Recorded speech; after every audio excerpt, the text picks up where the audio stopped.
Book 101 review. Book 101 is all about the books that I've read for the last 40 years. And today I have my special guest. He is a writer, speaker, an innovation leader who speaks organizations think differently and tackle complex challenges, none other than Mr. Joe Lalley. Hey, Daniel.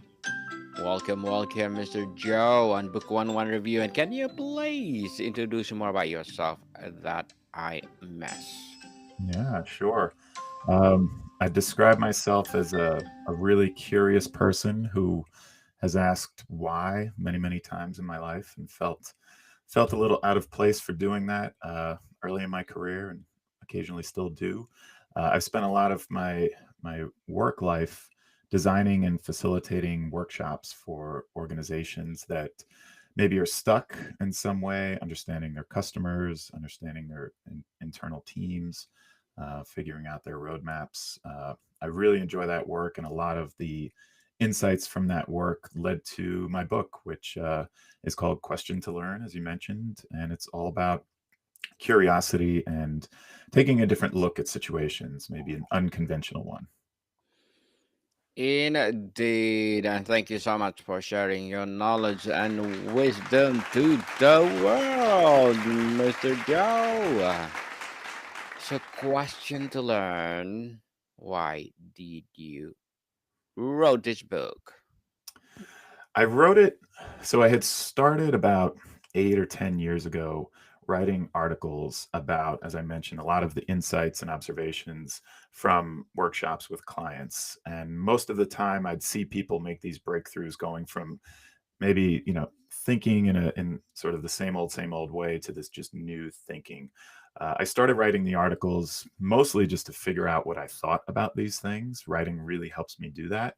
But what I saw is a lot of really positive feedback. People would write back to me and say, I felt like I was reading my own story. This really resonated. So over the years, I collected a number of these stories, and many people said, "Hey, you should put this into a book," but that seemed impossible. That was like climbing Mount Everest to me. Uh, and 2 years ago, I finally started to see a potential path towards that and got a little bit more serious about it and decided to start writing. I really didn't know how I would get to the finish line when I started. It seemed, very difficult, but the more I wrote, the more I felt like it came together. And I think I wrote it to help people who maybe feel stuck, who maybe experiencing what I did, which is feeling a little bit out of place in their roles or their careers. Uh, and fortunately, the feedback I've received is, kind of been in line with that. So I think the book is needed. I have a lot of confidence based on the feedback that it is. So I'm excited that it's out in the world and people can read it. Yes, and thank you so much for sharing your book to the world, Mr. And what exactly defines a true question?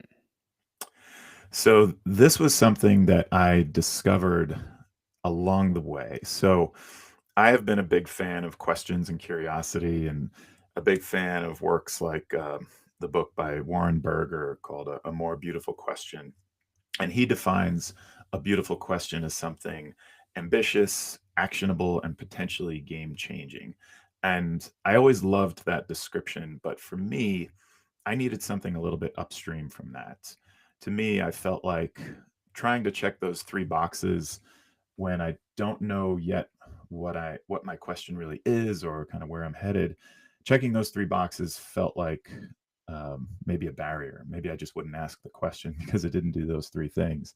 So I peeled the layers back to the simplicity of if you don't know and you want to know, then ask. And that is something we all had at some point in our lives, whether or not we have it now. A 5-year-old has no ill will or negative intentions in questions. They simply want to know and don't know, so they ask. And the more I thought about it and wrote about it and examined the clients that I'd worked with, the more I saw that if you can get to that level of curiosity, a purely just curious question, then you make these amazing breakthroughs. You see things in new ways and get unstuck. So it's a really simple definition of a question. Indeed. And Mr. Joe, the title Question to Learn frames a question as an active tool. What is the fundamental difference between asking a question to get the answer and asking a question to learn something new? So there are different types of motives behind questions. And I interviewed many professionals of different levels to write this book. And I started to see these patterns and started to see that it really wasn't the questions, it was the motives behind the questions. And I saw that in some cases, a question might be used to show off someone's own knowledge. So maybe they already know the answer, or maybe they feel like it sounds like a, this sort of visionary question. So not really a pure motive, not really based in curiosity. I also saw motives that were about maybe looking someone else look bad, or showing that someone else didn't know something, which, a negative motive, and not really based in curiosity. Um, I also saw, or spoke with many people who said, well, there are many questions I have that I just don't ask because the environment that I sit within maybe doesn't facilitate that. Maybe it's just not a psychologically safe environment where curious questions are welcome. So I started to see that, again, it really wasn't the question; it was the motive of learning that mattered the most. And if you can peel back to that, then it is truly a question to learn. And as I thought about the title, I thought about it as a verb, an action word, question to learn. I will question to learn, but it's also a noun. So, I will ask a question to learn. And I thought it was just a flexible title that really reflected um, the definition behind it. Definitely, yeah. And Mr. Joe, what is the core mindset someone must adopt to become a person who genuinely questions to learn rather than someone who questions to confirm what they already believe, to challenge or to impress? Yeah. I think it takes a good deal of vulnerability and self awareness. Um, so, what I saw in my own career is two types, or two situations where questions just wouldn't, where I wouldn't ask them, and when I spoke to leaders where they may not ask them. So early on in my career, I felt like maybe I don't have anything to add. And, I was in an environment where the more junior you were, the less you could contribute. At least that's sort of how I felt. And I spoke to many other people who felt similarly. As I progressed and became more senior and became a leader of teams, what I saw is that I felt that I should know the answers. And asking a question created this vulnerable moment where I was showing everybody that I didn't know something. And it wasn't just me. I interviewed CEOs and other C-level people, and they admitted, these are candid conversations, just one on one. They admitted to doing that, where they felt like they didn't want to show weakness to their team or their colleagues. So they would not ask a question. They would maybe either make up an answer or kind of, defer that question and hope that it became, the answer became clear along the way. So it happens at different phases. Certainly something I experienced and something I learned that many other people did too. Mr. Joe, how is intellectual humility, the acknowledgement that we don't know everything, the essential starting point for this entire philosophy? Yeah. So I'll give you a specific situation where this happened to me, and I think it answers your question through a story. So I had, at one point in my career, I started a new job at a new company, and it was a pretty senior role. It was something that I felt pretty confident I could do, but also a bit nervous just because there was a lot of pressure on it. And when I began the role, I did what most people do at a new job, at a new company, is I spoke to everyone in the organization. I spoke to all the leaders, the teams, because 3 weeks from my starting date, I was to sit down with the CEO and go through my roadmap for what I thought we should focus on for the year. I was focused on products and technology, so what I thought we would put our resources and budgets towards. So I spoke with everybody internally and learned what was going on. I learned what their opinions were, and I put together my roadmap. And I sat down with the CEO, and I reach page 2 of my presentation, and he stops me, and with no accusation in his voice, just purely matter of fact, he says, "Is this what our customers want?" And a couple of things happened in my mind at that moment. The first one was I was taken aback because a leader at his level, a CEO, I had never observed that sort of question in purely a curious way. I'd never seen it. The other thing I thought was, is this a trap? Does he know if our customers already want it? And is he just checking if I do?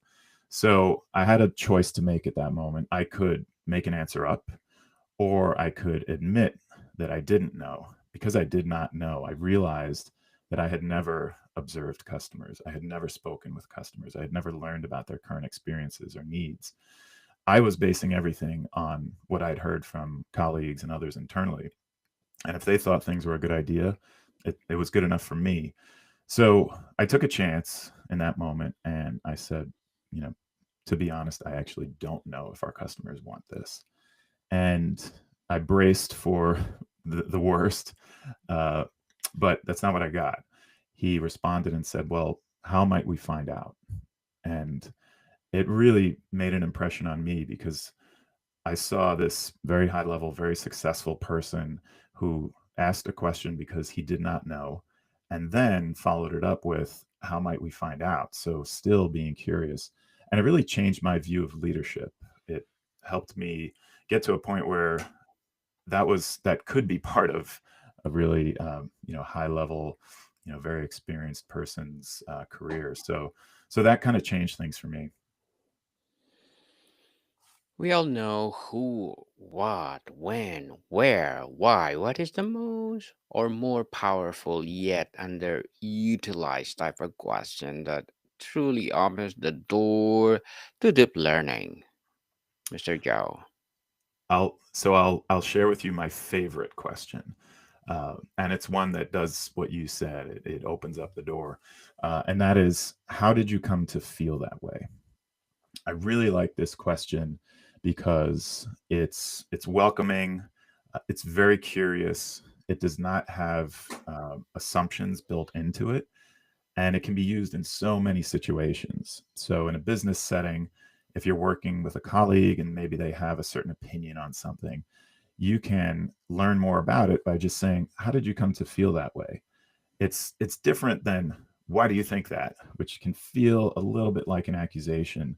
But "How did you come to feel that way?" opens up the opportunity to hear a story and have follow-up questions. It can work when talking to customers. So I've interviewed many, many customers on behalf of my clients just to learn what their experiences are like. And if I learned that a customer felt really frustrated with a part of a product or a service, instead of maybe offering solutions in the moment, I can learn more about that and say, "Well, how did you come to feel that way?" And I can get really valuable details. And it's not just business where that question works. It works really well in personal settings. So, there are friends, family members who, you may disagree with in terms of, opinions on things or beliefs.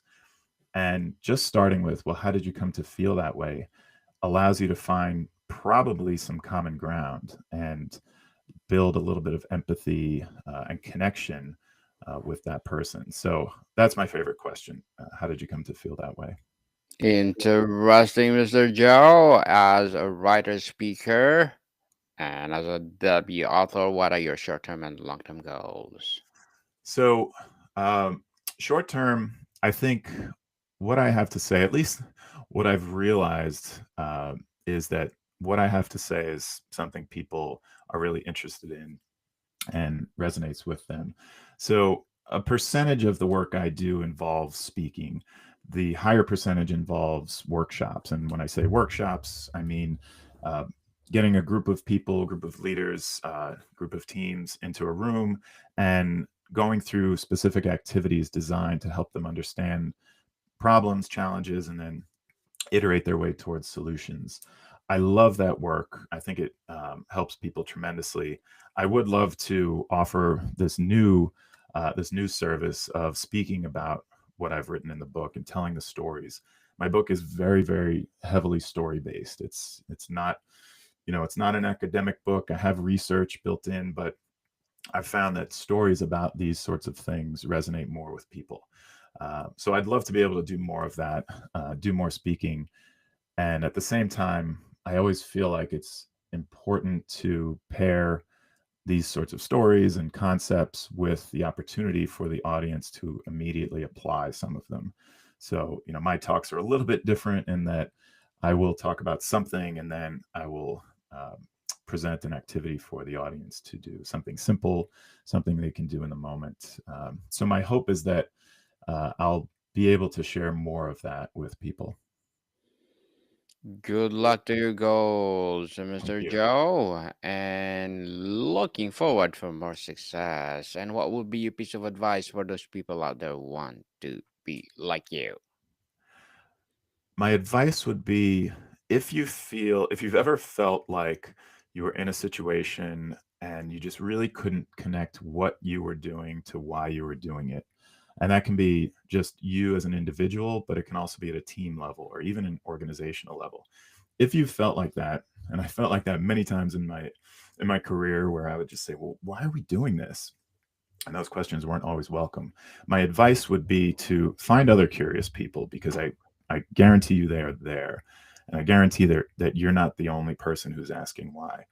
I was lucky enough to find a group of people like this, and it really changed my career because I no longer felt alone in this curiosity, and we were able to talk about these things, ask each other lots of questions, and think about ways to help the organization or the teams we were part of just feel comfortable with this sort of thing. So my advice would be find others because they're definitely out there. Yes, find others, people, and be curious. Who knows, you will be the next Einstein. Thank you for that advice, Mr. Joe. And can you please recommend a book or books that influence your journey? So I mentioned Warren Berger's A More Beautiful Question. That was a really big one. I saw him speak at a conference over 10, 12 years ago, and it really made an impression on me because I thought differently about questions. That's a big one. Another is The Art of Gathering, which takes another look at just sort of how people interact with each other.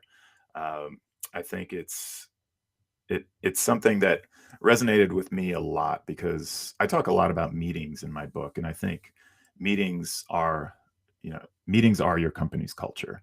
What happens in meetings, that is the company's culture. No matter what a company says it is, no matter what the mission statements say, the way people interact with each other is the culture. And that book, The Art of Gathering, talks a lot about that. So those are two that are, kind of tops on my bookshelf. There's a third one called Rework, um, which it's a really interesting book. It's the kind of book where I've dog-eared many pages.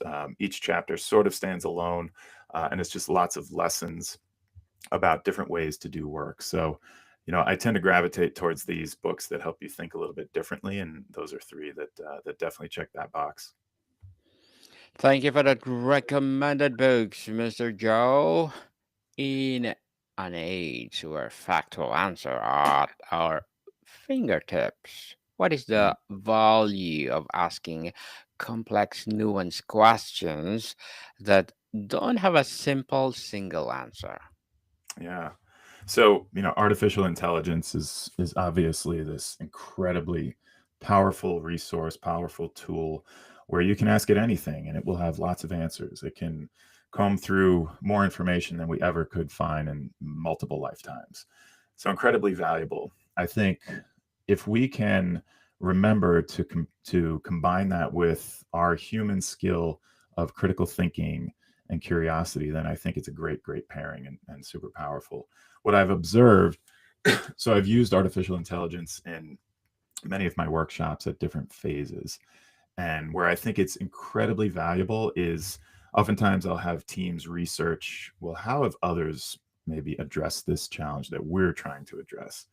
And it can find so many examples out there that it would take many months for people to find themselves. So it can be a great inspiration tool and a great research tool. Where I've seen not so great results is creating empathy and passion for the problem that people are solving. So I've watched people kind of detach from the problem a little bit with this feeling of, well, my AI tool, they've got this covered. It's a similar thing to what I've seen. If you picture a meeting where a team is sitting together, they're doing a great job kind of thinking about problems, they're really getting excited about solving it, and then the boss walks in the room. And pretty quickly, if this is the culture, people will defer to the boss and they'll kind of fade back and maybe feel that their inputs aren't as valuable. I've seen that same situation happen when people are using AI tools. So my recommendation is to use it for research, use it for inspiration, but maybe put it away for a little while to make sure that you care about solving the problem, because that care that lasts beyond the challenges and the roadblocks that happen in problem solving, product development, service design. So make sure you don't lose that. That's my recommendation. And thank you for the recommendation, Mr. Joe. And before we wrap up our discussion for today, I'm inviting you to please do listen to my other podcast, people, because my abstract essay is already in fifth season, abstract poetry in second season, my book 101 review in fifth season too, comedy 101 in second season, and my food 101 in fifth season as well, geography 101 in fourth season, and my baby podcast law 101 and mental health 101 love letters in third season, and Movie 101 review on Music 101 in fourth season, and Science 101 and Sex 101 in its second season. Please listen to them wherever you listen your podcast. So, Mr. Joe, if you could have everyone carry one go-to question in their pocket to use in a moments of confusion, conflict, or curiosity, what would it be? So if you're in an environment where there's trust and psychological safety, the simple question why is, I think, the best one to learn and understand more about the situation that maybe feels uncomfortable or unclear. If you're not in that trusting environment where it's a little bit less psychologically safe, then I would go with the question I mentioned before, which is how did you come to feel that way? And if it's not a feeling that you're learning about from another person, how did that come to be? If it's a situation, it's a it's a lighter touch, but still really effective way of asking a question. So I would go with one of those, and I think you'll see good results. Mr. Joe Lalley, thank you so much for sharing a question to learn to the world. And congratulations, hoping Thank you. for more and more empowering books like this to come. So, can you please invite our listeners to support Question to Learn? Yeah, so you can buy Question to Learn anywhere that you buy books. And if you're interested in following me or some of my other writings, you can go to joelally.com or follow me on LinkedIn. Yes, people, support Mr. Joe Lalley because if you support him for sure, more and more empowering books like this to come. So, Mr. Joe, thank you so much for your time. Thanks, Daniel. Monica, people, see you soon.